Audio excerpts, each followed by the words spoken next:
Greetings, everyone. This is Uncle V, and the show must go on. We all have different beliefs, and some would say that I am really, really sick today, but I will never say that I'm sick because I don't believe the germ theory. I believe the terrain theory. So I believe my body is just going through a major detox, and thus I'm really, really sick. So I am just going to tee up this show today. Today's show is discipline risk management in volatile markets. And boy, have we been in a volatile market recently for lots of different reasons and some singular ones. How to turn volatility into your ally. I have with me Elle McMurphy, Max, Mother Trucker. They're going to talk about dollar cost averaging and the power of DCA. And my value add to this live stream is going to end here.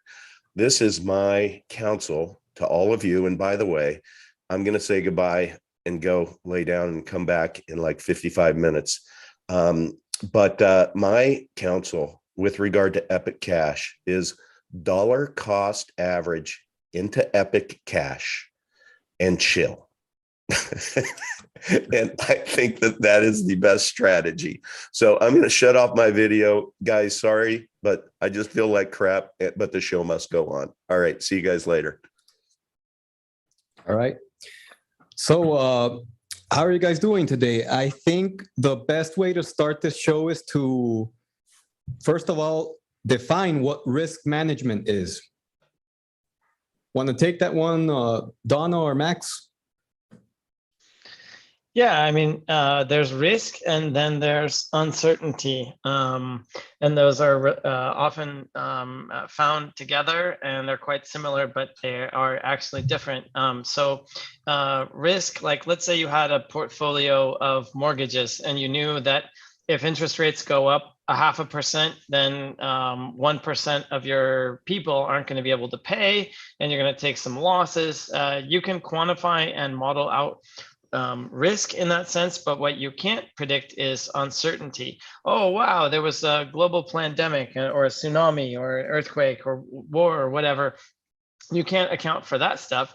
And so when I think risk management, I think about protecting myself against reversals in my fortune, my quality of life, my ability to buy things. So for a long time, I haven't really approached the world in terms of how many dollars I have. I think about, well, how much purchasing power do I have? And before crypto, that was gold, grams of gold. So over time, if you look in gold, then you can smooth out booms and busts in different asset classes. So how many barrels of oil could I buy? How many homes? How many college educations or haircuts or sandwiches or whatever?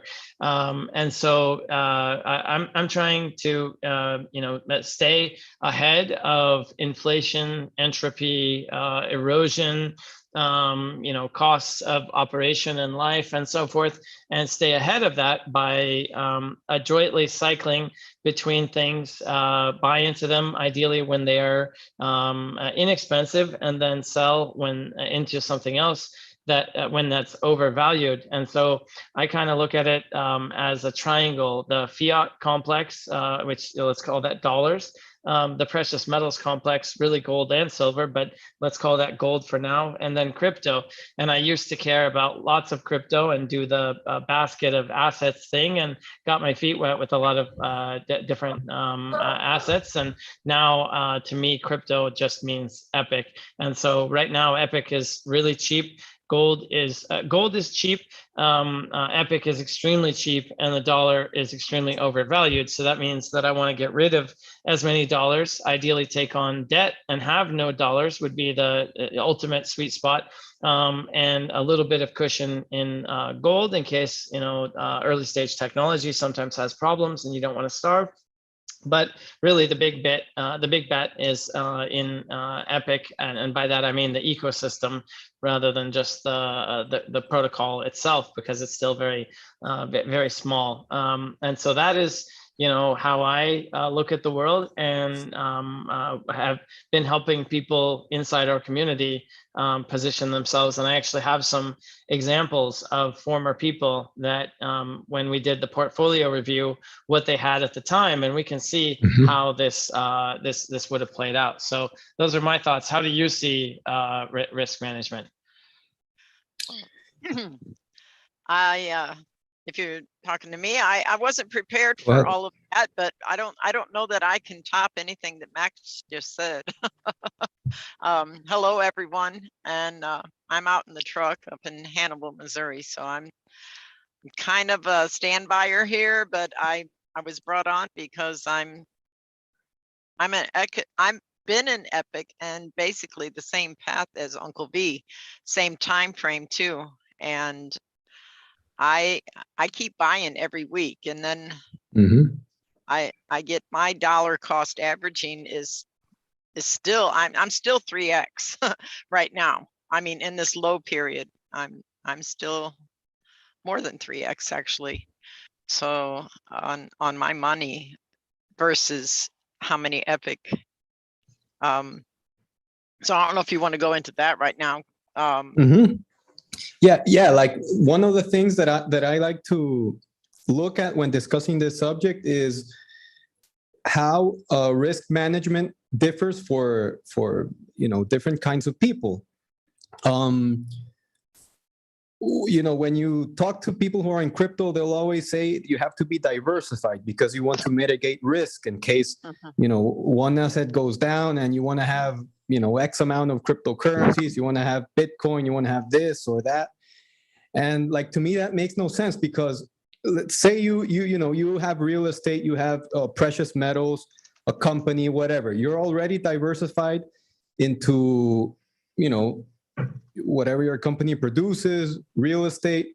You're exposed to different industries in which you have assets, and so cryptocurrency is highly volatile, as we all know it. And so my approach to that, which has changed over time, it changed this year, is to basically find the best asset and go with that one, to like really study it and figure out what you think has the best qualities and the best chances to not only survive but to thrive in the future. And that's the way that I've been approaching it lately.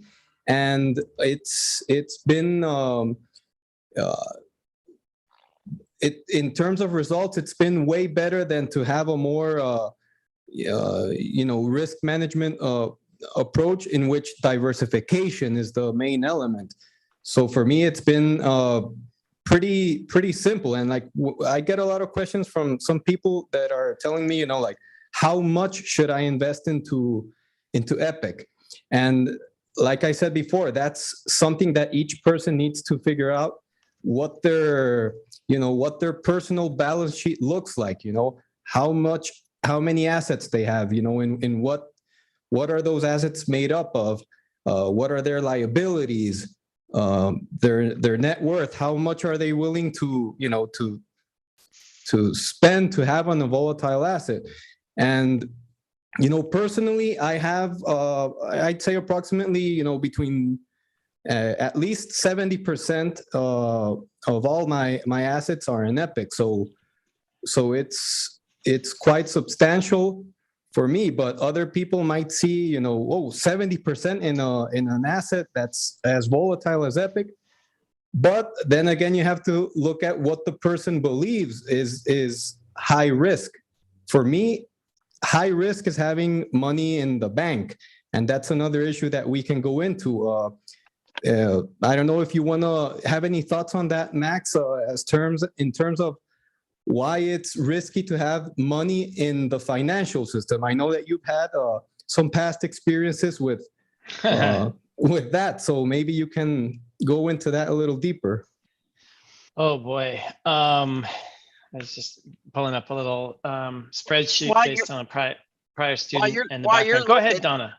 Yeah, because I thought of something as he was saying that, and the first part of the year, I was all over the place, just like you, L. McMurphy, and waiting on different people on YouTube, driving around in the truck, listening to this person and that person. And like you said, some people say, 50% in 50 in Bitcoin. BTC. Mhm. Yeah. And then 25, and small caps. And, then I start seeing people talk about DeFi and NFT and all these other things. And I'm like, that's my money. And I really don't want to put my money into a NFT or a games or anything like that. I'm looking at retirement. I want my money solid on something, and I want it spendable in my retirement years. And then they start, well, I was on Exodus, that's a wallet, okay? And to try to consolidate, it started telling me you need this gas fees to do this with that coin. And I'm like, whoa, wait a minute, and all these different coins started having all these different meanings. Yeah. So I started wondering, what the heck have I bought here? I had like 27 different coins, and it was just because I seen it was a little low and some guy started talking about it on YouTube. So I got a little bit of this one and that one. And then in April, like Uncle V says, he found Max, and it really started making sense. Then I'm like, yeah, that's what I need. I need a bank of me. And later on, after I have built this bank up, I can write myself an ECR contract and loan myself EUSD when I need money. That's exactly what I need. So I'm 100% in Epic now, and have been for a long time. I consolidated the last bit of some other coin I had it was just like a staking coin. You set it there and it gave you a percentage, but I wasn't making more than $175 a month on it. And I'm like, that's not really paying out a retirement for me. And I And you would have weren't had making to. dollars. You were making the native asset of that network. So you were exposed to price risk. If you're making 16% a year staking, it sounds great until it goes down 32%. And now you've lost 2 years of staking rewards. So There you go. there are definitely pitfalls. Yeah, thank you. So having fundamentals to be able to not just put your money in gold or in real estate or in something, because when your money's in it and you can't use it, then what are you doing it for? Your heritage, or your leaving it for other people after you die? Yeah, exactly. I mean, and it's, you also have to look at the risk of putting your money in an asset that is illiquid, that you're not going to convert it back into money or into a currency that quickly. So there's another set of risks that you have to weigh with that. And that goes more on the political side and regulations and confiscate I don't know if there's a word, but the ability for something to be confiscated. Yeah. I mean, that's also, when you look at risk management, it's not as easy as looking, what percentage, what's going to give me the biggest yield, but in terms of other things. Yeah, investing is a spectrum between fear and greed, and in certain parts of the cycle, people care about return on capital. Yay, things are great, let's make a lot of money. And then when things get bad, oh man, now I just want to get my money back at all. I want return of capital. Like if you were holding Evergrande commercial paper in China right now, you had a really bad day over the past few months. Whereas if you were in Epic, you're up 822% since July 7th when I looked at this recently. So 6 months up 9x. And I think also it's a big issue of, we're talking about risks. Well, what are the potential risks that you are exposed to in your life? Like we all say, oh, it's never going to happen to me, but bad stuff does happen. And I speak from experience on this because I woke up one morning and I had $450,000 emptied out of all of my US bank accounts. There was a commercial matter that the Justice Department said, hey, as part of our strategy of fighting this case, we're going to go in and confiscate all of the product and all of the money under the civil asset forfeiture laws that have been on the books for drug dealers. And so long story short, it took me 2 years and I spent $500,000 on legal fees. And I got a nice letter from the Justice Department that said, sir, we're sorry we bothered you. Please keep this letter for your records that, you know, you've done nothing wrong, in case anyone asks. And I said, sweet, let me have my money back. Oh, no, that's not how it works. Well, what do you mean? Well, you know, sorry, kid. It's just, you know, that's how it works. It's like cops with a speeding ticket. We have a budget, we have a quota. We spent the money. And I said, but the law says, and they laugh and go, look, I can keep this on my desk for another 10 years. And it was costing me $100,000 a month for that case to be open. And what it was is a competitor that was cozy with the government said, hey guys, why don't you go and, you know, take a look over there? And in the time that I was caught up with red tape, I lost the contract and lost the customer, lost the order, you know, so it wasn't just about the 400 grand or the $100,000. It's that this particular industry, it's cheaper to fight in the halls of power than do an honest competitive value proposition. I don't know, let's make a cheaper, better product that the customers want to buy. No, they do the shady stuff. And that's a big part of how I got to crypto, because I considered that a rug pull on my life. It took me 20 years to accumulate that money, and I was counting on it. And then if I didn't have crypto and precious metals, I would have had no money to defend myself, and I would have by definition lost. And then for the rest of my life, I would have had a lot of explaining to do. Oh, well, you know, bad luck story. Okay, sorry, next. Through no fault of my own. And so censorship resistance in money for me is not an abstract concept.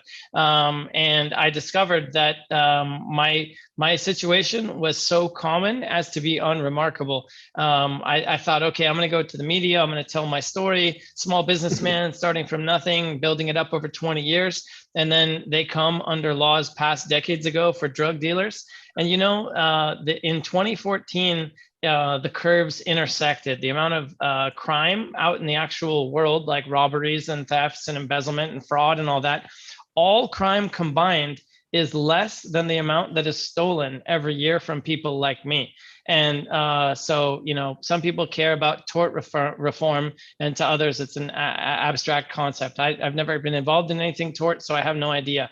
But this hits home for me. And so when you talk about the ability of some other party to take away your money for any reason, any circumstances, any time, in Epic, I don't have that. In other assets, I do. So there's that. And then there's the other thing is, you know, let's say you have some awesome staking NFT product that is really great today, but then there's some adverse situation where people are concerned about being able to eat or survive at all. Well, Epic is money. That's its job, is to be money. These other things are nice to haves, and ours is like the only thing that matters when the world is on fire. And I think you really can't put a price on that. I mean, how much is Epic worth today? I think you're probably, you know, pretty safe at a few bucks per Epic. You know, when it gets into nosebleed territory, maybe you have to think a little bit differently. But you know, we've got the way I look at it is we've got I'm a little bit old. We've got the DSL modem at like 1/1000th the price of the dial-up. And people are saying dial-up is really expensive and it's getting more expensive. That's why it's going to take over the world. No, like that's a confusion of the bit part of Bitcoin and the coin part of Bitcoin. And so until people figure that out, Epic's going to be cheaper than Bitcoin Core. But once they do, we're going to be more expensive than Bitcoin Core. And that's just how I see it. And so for me, I'm comfortable to have the overwhelming majority of my my eggs in this basket because it's the safest basket for me. Yeah, I agree with you there. I'm also on the, you know, the same, like 70% or more of, depending on where the market is, of my net worth is in this ecosystem in Epic. And so because I see it as the least risky option out there, and I've traded for the last few years, and I've made a living basically off of that. That's been my only income for since 2019. So it's been the risk tolerance that people may have is different than others who have been in crypto longer. So, when someone right now who first hears about crypto and says, okay, I want to invest in Epic, and how much do I invest and when do I invest? What are your guys' thoughts on that as to how they should approach putting money into Epic and cryptocurrencies for the first time? Dollar cost average when you do buy, and before you buy, you should invest your time to learn rather than your money. You want to come in small and make mistakes on a small scale, and then go bigger when you're more confident. Now that's most times for most people, but right now for Epic, there's some major catalysts on the horizon, and we have some local temporal disturbance as far as we're a small community, and a single person coming in or out can move it up or down, and at this point it happens to be down, and so it would be a disservice to give that particular advice right now. Maybe you would break it up over a couple of days instead of a couple of weeks or months or something. But dollar cost averaging on the acquisition side makes you come out better than like 95 to maybe 98% of traders. It's the very rare person that has the skill, the disciplines, or the skill, the discipline, the ability to sit there and manage their money to make a living from it like you do. Most people would be way better off to just do the simple dollar cost averaging on the buy side, because the way that works is if you have, let's say you have $100 per day to invest over the course of 10 days. You were going to go buy $1,000 and you broke it up 10% per day. You got to be aware of gas fees and turnaround time delays and stuff like that. A friend of mine today says, hey, I'm going to sell some stock and buy 100 grand worth of Epic. And he goes to try and wire transfer into his account. And he hasn't done that in a while. And he discovers, oh, for my protection, my bank doesn't allow deposits to my exchange anymore. And then he goes to open up a new exchange and he's like, oh, for my protection, there's a 10-day hold on the funds. They didn't tell me about that till after I sent them. And now my money's stuck for 10 days and then the market runs. So you got to be aware of all that type of stuff. And that's another reason why it pays to invest in education up front. But let's say you had $1,000 ready to go and you put it in $10 a day. Well, okay, right now it's $2. You would get 50 coins. If it goes down to $1, you get 100 coins. You're buying twice as much. And if it goes to $3, you're only buying 33 coins. So you're buying, what is that, 33% less, something like that. And so if you do the math, that's how you come out ahead of the active traders who draw the lines on the charts and read the chicken bones and hang out at the water cooler and talk shop and all that. Like, most of trading is a wealth transfer from the plankton into the tissue of the whale, is kind of how I look at it. And then on the sell side, I want to pull up a screen share here in a sec. I'm going to finish pulling the data and I'll let you guys talk. But that same technique essentially on the sell side, I don't know if there's a term for that, revenue, yield averaging, I guess, would it be? If you do the math, like I would love for Epic to be $1,000 tomorrow, or next quarter, next year, next month, whatever. But I don't have a crystal ball, and like the greed part wants to hang on, and like you'll know when to sell. But it reality doesn't work like that. And so if you set your sales targets ahead of time, so like student number 5, the planning exercise that I've got here, he bought 220,000 Epic. No, actually that was somebody else. Hold on one second.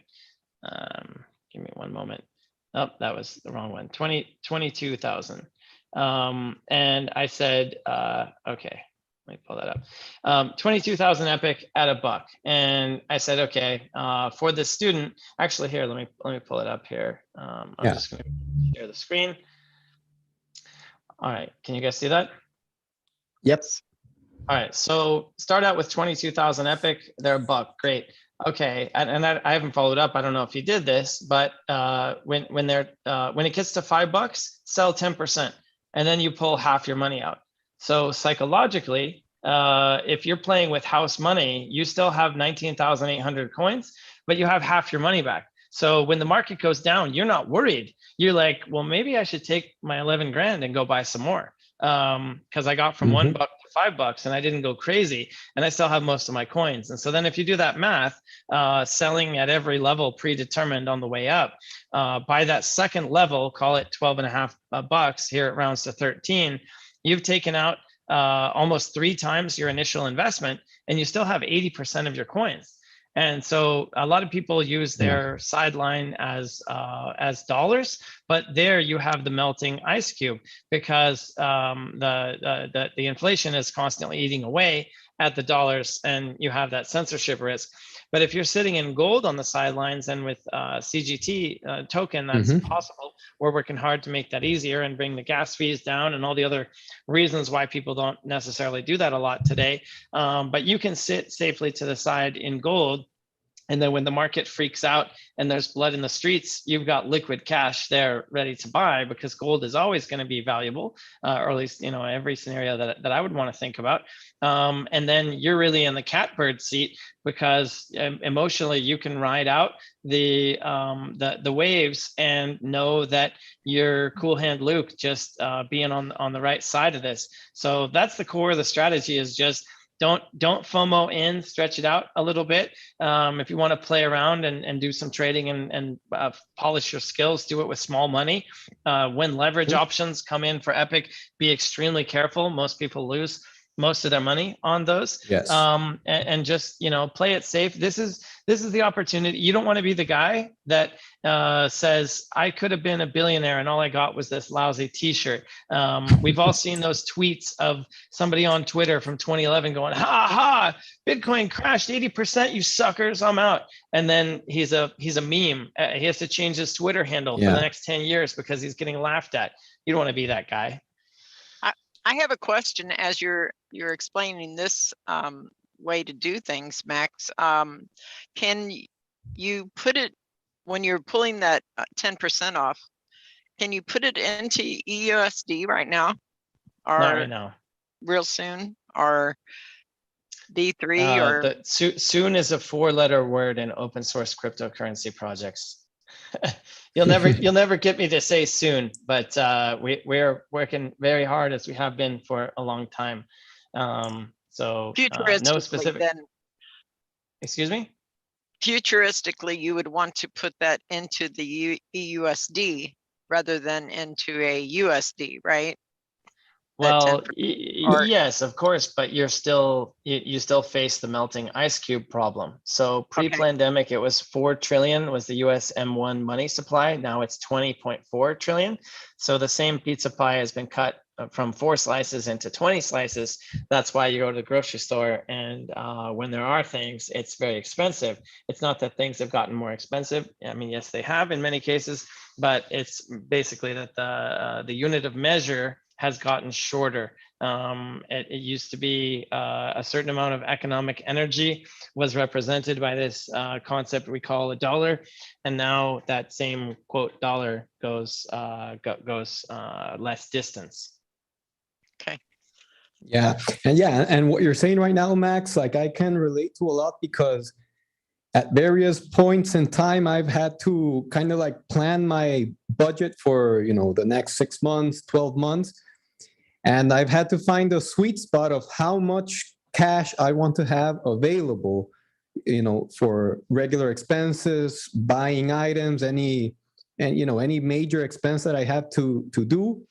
And it's, for me personally, it's hard to keep, 1 year's worth of expenses besides any emergency fund, just sitting there. It's painful for me, at least, but Well, most That's people are where, not in the position to have discretionary 1 year of expenses set aside, I would say. So we also should calibrate like where you are in your journey. If you're 20 and you're working 3 gig Mhm. jobs and are living at home and have no savings, or maybe you have student debt, there's no one size fits all solution. And the best Yeah. investment anyone can make, regardless of how wealthy they are at any age, is in their own education and capability to be a master of money. But in my own case, I actually take it way down. I avoid cash like the plague. I just have no use for it. I keep it as Yeah. little as possible. It's actually kind of like a running joke. Like, I don't know if you were a teenager and you bring the car to the gas station and it's like running on fumes and you just fish for $3 in your pocket, that kind of visual. Yeah. I mean, I've been allergic to fiat currency in my own life for a variety of reasons for a long time. And now, like I mean, I use it, of course, I need it, but I have it set up where it's like just that little last mile of like a lot of people convert. They live their life in fiat and then they convert that, like, oh, honey, I'm going to put 1% of the kids' college fund into crypto. Live on the wild side. No, I'm the opposite. My life is in Yeah. is in crypto. A little bit of zombie fund in metals. And then I view it as like I'm in a foreign country. I'm traveling to Peru and they only take soles, and I live my life in dollars. And so Mhm. it's like I look at the way I do it as kind of where I think most people will do it, if not by choice necessarily, then through necessity, because it's being forced on them. The other thing is, are the rules of the usage of your money going to change on you? Because in Yeah. Argentina, you cannot access the ATM machine unless you've surrendered your bodily autonomy. Mhm. Nigeria, you can't have a bank account. In the Netherlands, if you criticize the government, you'll wake up and find your bank account shut down, as a few dozen people did, or organizations that were speaking out over there woke up to that. And I could go on, but Yeah. basically, like, what is Epic worth in a world where your other options aren't open to you? Yeah, exactly. I mean, one thing is the value at which the market sees it today, but the real value is in what you just said. Um, right now, everybody, like, I feel safe having a little bit of money in the bank, but uh, the rules can change anytime, and that's why I've reduced it. Trying to keep as little as possible from 1 year. Slashing it in half, and that still doesn't give me a lot of confidence. But um, I think that's an important factor that a lot of people will figure out in time, that um, that's maybe or it's gonna be one of the best ways to live and to manage your worth, your investments. One other point that I want to touch before we move ahead is what you said about how much people should invest. Like, I remember when I started in crypto, I remember my first purchase in BTC. I think I bought like 3.5 Bitcoins in 2016.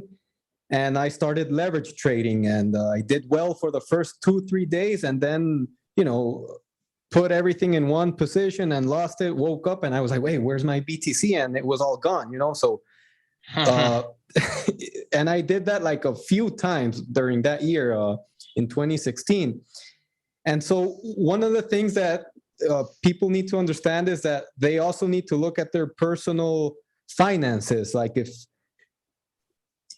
don't mortgage your house, or don't take risks that will leave you on maybe on the street, or if you need to pay bills next month, don't put that money into crypto and say, oh, I'm going to take it out 5 days before I have to pay this, or I have recurring medical expenses, or whatever.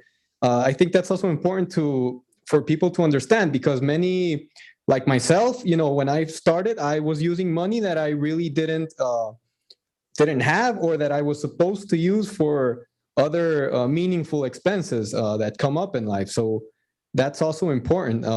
What are your guys' thoughts on that? On how people should, like, how much of their, say, net worth they should begin investing in crypto, or of their liquid assets at least?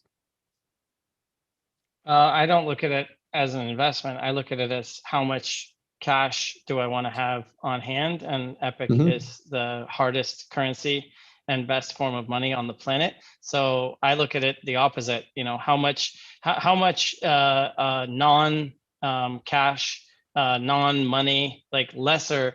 If I can eat steak, how much? If I can eat filet mignon, like how many less exciting, yummy things to eat am I really gonna consume? Not a lot. I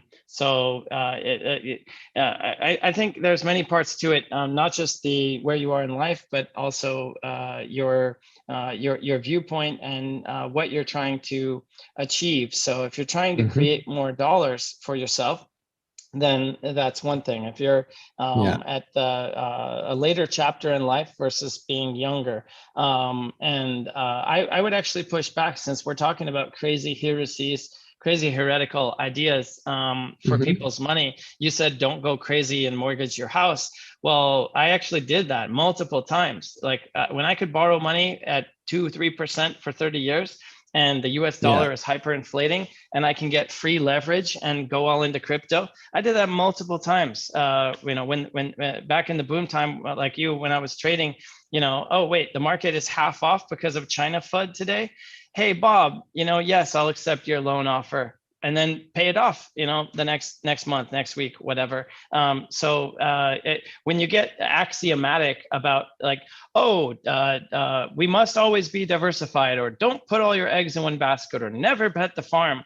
Like, you're in a financial position today where you have complete time autonomy, that you don't have to show up at a job. Why? Because you manage your crypto portfolio. If you put your toe in the water and didn't take such crazy risks, maybe it wouldn't have worked out, but it did work out. And now you are where you are with the opportunities you have in front of you that you wouldn't have had. And so you miss 100% of the shots you don't take. And if you want to design your life for not losing, then realize that you're guaranteed to lose, that you didn't win because you didn't take the shot. And here, like, if it weren't so crystal clear and obvious what's going to happen to the future of Epic and what's going to happen to the future of the dollar and all of these other over financialized assets, then it would be one thing. And so I think it's crazy to keep much wealth in other stuff. Once you I've seen this for over 2 years now. Like, once people understand Epic, they go, okay, I'm gonna get some. And then over time, they're like, well, why do I have this other stuff again? I can pull up this student's portfolio, and he had BTC, Hex, Pirate Chain, Link, ETH, XRP, AVE, Cosmos, Ren, Matic, Monero. And those were all solid, fine things, but Epic is up 800%. And those top 10 ones that you always come up with, or the top 15, just nothing else compares. And so what I advise this student to do, I'll pull it up in the screen in a sec. I said, you should sell all your crypto and put a fraction of that, a little bit older guy, you should sell all your crypto and put a fraction of that, just what you can afford to lose, in Epic. And if Epic works, it's going to make way more than the rest. And you should take the rest and put it in gold. And because gold is not going to lose, and it's undervalued now, like, you're going to still have the same amount of bread, and you're going to be on the winning side. And so that conventional wisdom, like, whenever you hear some kind of absolute that always and everywhere, this technique or tactic or approach, or this guru's newsletter picks or anything like that, you got to apply critical thinking skills and go, well, like, past performance is no indication of future results. That's what every mutual fund and investment prospectus says. And there's a reason for that. And when everybody knows that, of course, stocks go up 7% a year, because of course they have in the latest cycle or whatever, like, you can throw that all out the window, because none of that happened in a time where the US M1 money supply went up 500%. in the course of 12 months. And so, if we're going to deal in the realm of facts, that's one thing. If we're going to deal in the realm of fantasy and pretend that didn't happen, then, that's not really useful. And I think like the fact that the paradigm shift is clearly here, and you can ignore reality as long as you want, but you can't ignore the consequences of ignoring reality. I'm seeing lots of people that have been just as bearish as can be for 10 years. And all of a sudden they're going, well, maybe there is something there. Let me just set aside my cynicism and skepticism and disbelief for a second and approach this freshly with an open mind. Michael Saylor today is a big proponent of Bitcoin, of course. But if you go back to his tweets from even like, I think it was 2015 or something, he was like, this thing's terrible. It's garbage. It's never going to work, so on and so forth. So, shame it took so long to wake up to it, but better late than never, and glad to have him in the boat. Yeah, exactly. It's hard to believe that there's still people bearish on cryptocurrencies. There are fewer every day, but you still hear them, like on Twitter, you still see articles and, people from the banking sector. It's quite interesting, to read all that stuff. Yeah. Well, it's like, I hear what you say, but I see what you do. At the same time that a lot of these people are talking it down, they're actually buying, which kind of makes sense. If you want to buy, you want to tell everybody, that thing is horrible. No, don't touch it. And then later, you know what? I changed my mind. I think you should buy. And what do you know? I have a bunch right here. It's like they play the market, that it's, like you said, when they say, oh, this is going to 100,000, they're probably selling into retail. Then when they say, oh, no, this is worthless, retail sells, and then they buy, and they keep doing that over and over and over again. Have you guys seen that? Oh, sorry, go ahead, Donna. I was just thinking of something funny. What you got? Yeah, well, I was thinking of something, too, that leading into what Bill McMurphy just said, that all these people pump, and they're on YouTube, and they talk about Solana, they talk about Cardano, and Kusama and all these other coins, and you have to wonder, well, how much are you into this coin?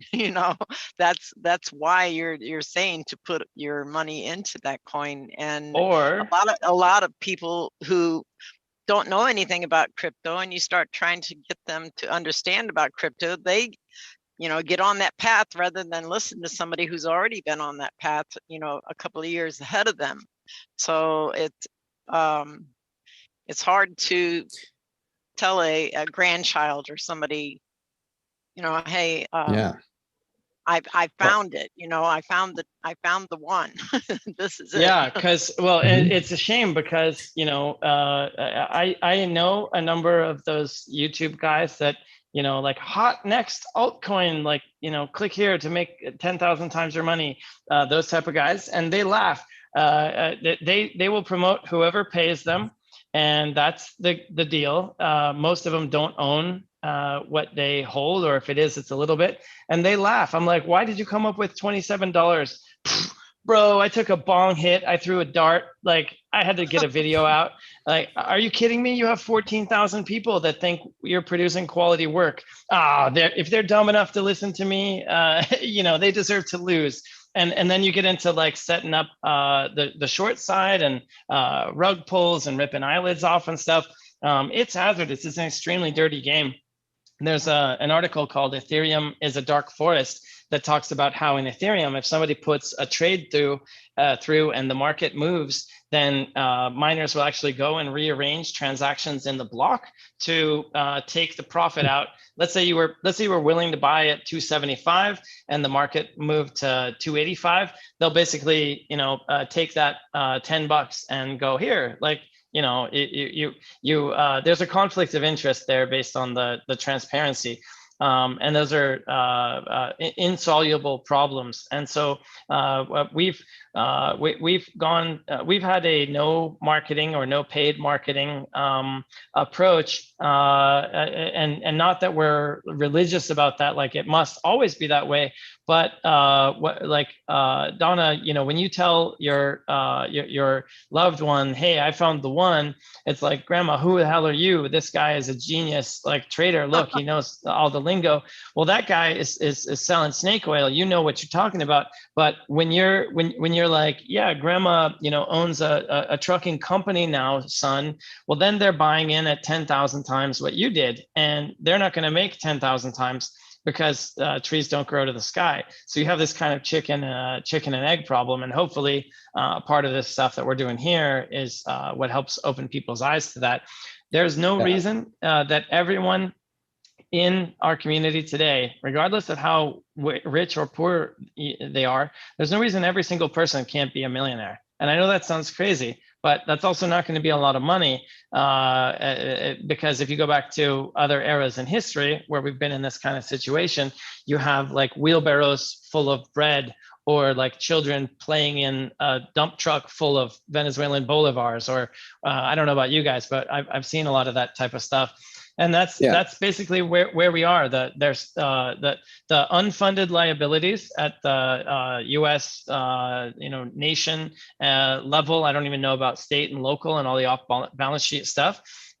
Is like 200 plus trillion is like the admitted number. The whole economy is only claimed to be 16 trillion. Like if 100% of everybody's work for 15 years went to paying off the promises of the prior decades, it still wouldn't cover it, because we have a debt-based interest accruing money system where the entire currency supply has to pay a vig on the mere existence of the money to this privately owned banking cartel, not part of the government, called the Federal Reserve. So mathematically, we're never going to get there. The Fed Chair Jerome Powell the other day said something shocking. It wasn't shocking to me, but it was shocking to many.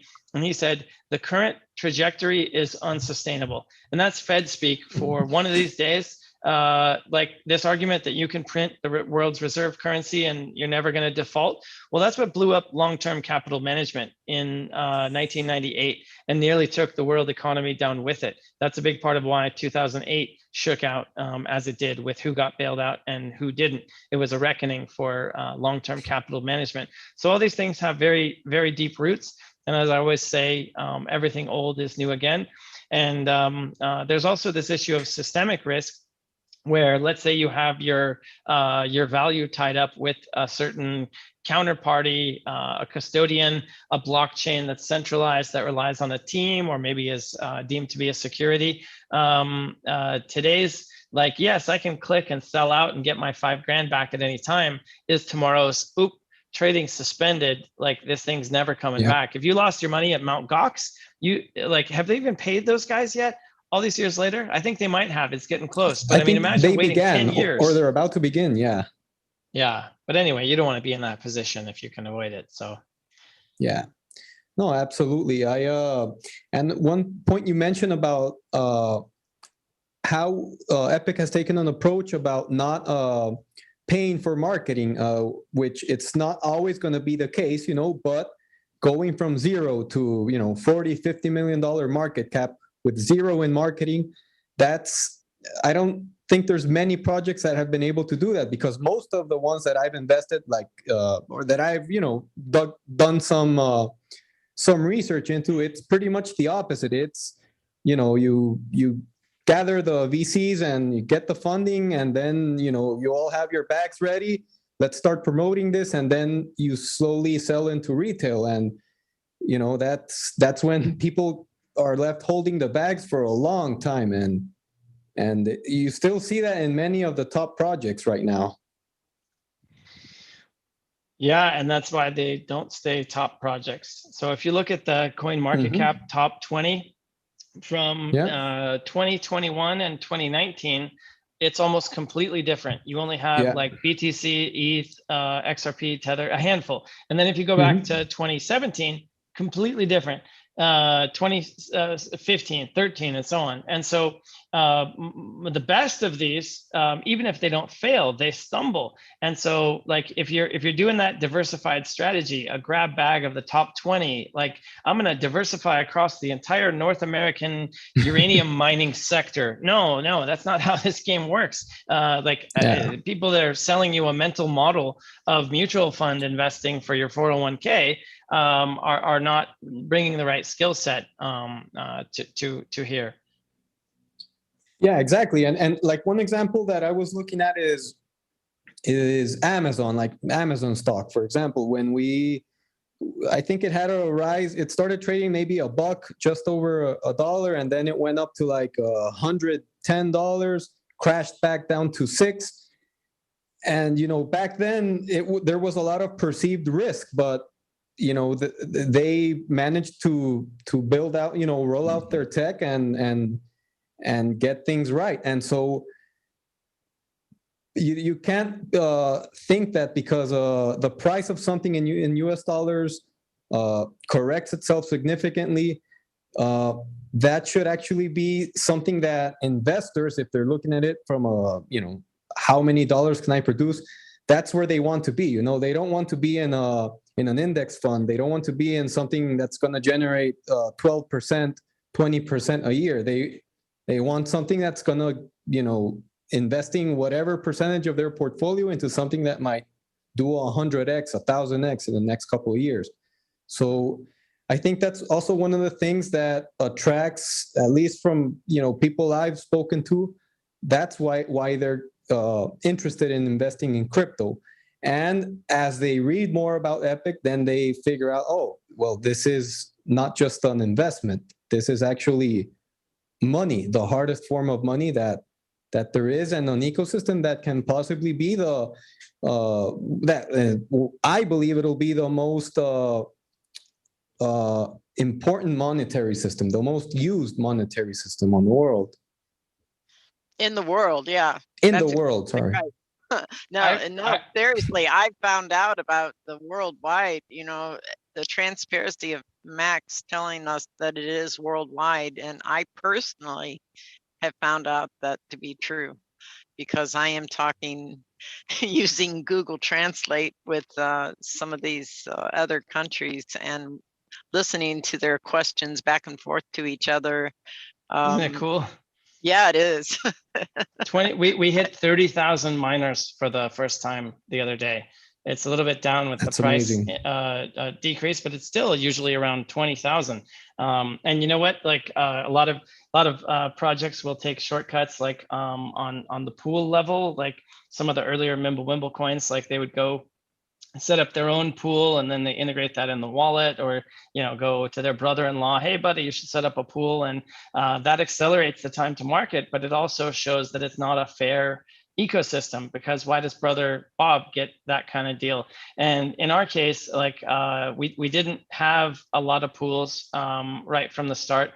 We kind of organically got to where we are with 4 startups that are all, not exclusively, some do some other coins, but they're all basically like focused on the Epic ecosystem. And as the value went up from, let's say, that first lift from 30 cents to $3, all 4 of them went and overhauled their infrastructure to handle the crush of hash rate that they knew was coming. And so Fast Epic's got his dynamic port, a difficulty adjustment. Epic Mine has their beautiful interface and new stratums and reporting and just too much stuff I can't even remember. Ice Mining is crushing it. Pool Boy is always solid, and those startups are looking to the future to grow. They're invested, and those guys do hold Epic. So when those guys are in there in the mining channel doing support, they're not like, shit, I'm just waiting for 5 o'clock until I can clock out, and then if somebody comes along and gives me a 10% pay rise, I'm out of here. No, they're there because they want to, because it's their dream, it's their passion. And that entrepreneurial energy at every level and every part of our world that's going in is a force multiplier for the others. And so I've never been more optimistic about where we are. And I think that it's deceiving to say, oh, well, we're only 25 or 30 million dollars or whatever, we're a speck of dust. Well, yes, we are, but if you can do 1,000% in a week and not blow up the engine or whatever it was, and we've actually had 6 major expansionary cycles in our in our history. I'll pull that up in a sec. And then you go, oh, I can see here, this is a multi-year trend forming. Yeah. Are you going to put the chart up right now? Yeah, you got it there? Just let me All right. Let me do this. All right, so I am just going to show the prior portfolio of student number 5. Okay, so as of July 7th, this is the market cap of all these different whoops, don't want to do that, all these different assets, and then where it is 6 months later. And so, I mean, Epic is just off the charts. Like, and some of these are very punishing, like Pirate Chain. Imagine if you held on to 2,000 of those and now you're sitting on a 60% loss. And that's deceiving because good luck going to actually sell. That's also a problem in some of these as they die. It's not just the number on the screen, it's that you can't even get that, because if you tried to hit the bid, you would crush it down 50% and then drive it into the basement. So from and even here at 33 million market cap, I mean, look at all these other ones. These are in the billions, hundreds of billions, and we don't even register. So that's one thing. And then this is why that disciplined risk management on the buy and the sell side is so important. So this looks like a big pump, but it's actually, I mean, it's kind of like a fractal. We had a very similar thing from here. And then, okay, I don't remember what that was, but that was a pretty exciting, I'm sure it was a happy day inside the chats, same thing here. And so if you want to be a trader, then you're looking at these. Very interesting how, if you look at the dollar price, I mean, you get similar answers for most of the time, but there are some times when we're way different, and you can be caught flat-footed. So this is the one thing. And then I also wanted to pull up, like, this is Litecoin. This is another very trader focused coin. So I had a live stream last night where a very, like, I don't want to say non-crypto, but like not obsessed about crypto like us kind of a person, but crypto savvy and aware enough. And he said, well, I think Mimblewimble is going to be a bullish catalyst for Litecoin, and I'm thinking about trading it.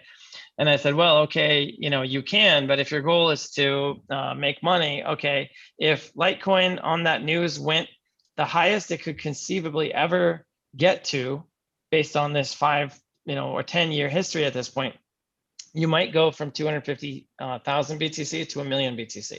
So a 4x. And I explained that because you've got a market cap of already 10 billion, you need to have $30 billion of the market loving what Mimblewimble does for Litecoin. And if it doesn't, you're facing a multi-year bear trend that's pretty brutal. Like you don't want to get your fingers cut off with the falling knife.